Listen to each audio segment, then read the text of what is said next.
राजवीर कुमार जी, आपकी कहानी हिंदुस्तान बहुत ही प्रभावशाली और एक अच्छा संदेश देने वाली है। आपकी इच्छा के अनुसार मैंने लेखक के रूप में आपके नाम के साथ इस पूरी कहानी को यहाँ व्यवस्थित रूप से लिखा है। लेखक राजवीर कुमार। हिंदुस्तान एक पक्षी जो पाकिस्तान से उड़ता हुआ इंडिया में आ गया। उसे बहुत प्यास लगी थी। उसे कहीं भी कोई तालाब या नहर नहीं मिल रही थी, जिससे वो बहुत परेशान था। तभी उसे एक दूसरा पक्षी आता हुआ मिला।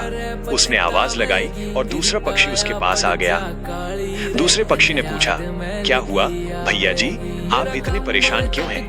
पाकिस्तानी पक्षी बोला, मुझे बहुत जोरों की प्यास लगी है। दूसरा पक्षी उसे तुरंत पास के एक तालाब पर ले गया, जहां उस पक्षी ने जी भरकर पानी पिया और अपनी प्यास बुझाई। पानी पीने के बाद दूसरे पक्षी ने कहा, क्या भैया अब चलें? यदि पानी पी लिया हो तो?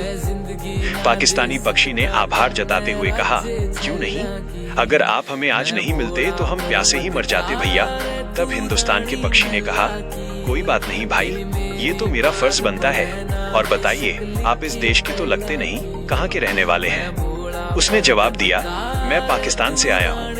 हिंदुस्तानी पक्षी ने सहजता से कहा, ओह, आप पाकिस्तान के हैं, अच्छी बात है। अभी इतनी ही बात हुई थी कि अचानक टाई टाई की आवाजें आने लगी। पाकिस्तानी पक्षी घबराकर बोला, ये आवाज कहाँ से आ रही है? इंडियन पक्षी ने दुखी होकर कहा, ये आपके पाकिस्तान की तरफ से आ रही है। वहाँ से आतंकवादी हम पर पीछे से सीज फायर करते हैं और अपने आप को इंडियन आर्मी से बड़ा समझते हैं। पर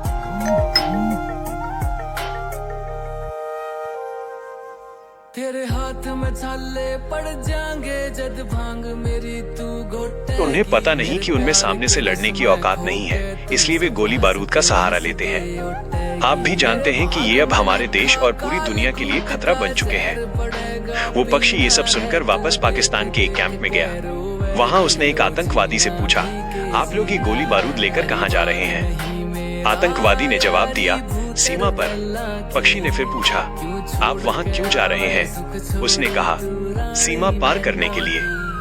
तब उस पक्षी ने निडर होकर कहा, आप लोग इंडियन आर्मी से कभी नहीं जीत सकते, इसीलिए आप कायरों की तरह पीछे से हमला करते हैं। हम ऐसे देश में रहकर क्या करेंगे जहाँ सिर्फ नफरत हो?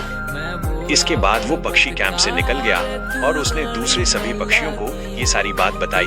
पूरी सच्चाई जानकर सभी पक्षी हैरान रह गए और कहने लगे कि पाकिस्तान एक आतंकवादी देश बन गया है, यहाँ रहना ठीक नहीं।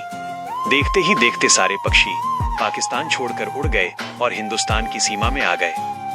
वहाँ उनका दिल से स्वागत किया गया। स्वागत है आपका हिंदुस्तान में। निष्कर्ष, गलत नीयत आपके देश को बदनाम और बर्बाद कर देगी।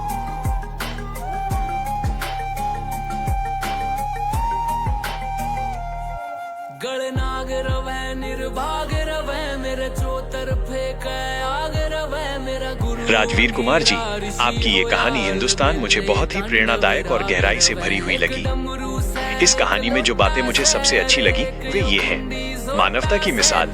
कहानी की शुरुआत में जिस तरह एक पक्षी दूसरे की प्यास बुझाने में मदद करता है, वो दिखाता है कि मानवता सीमाओं से परे होती है।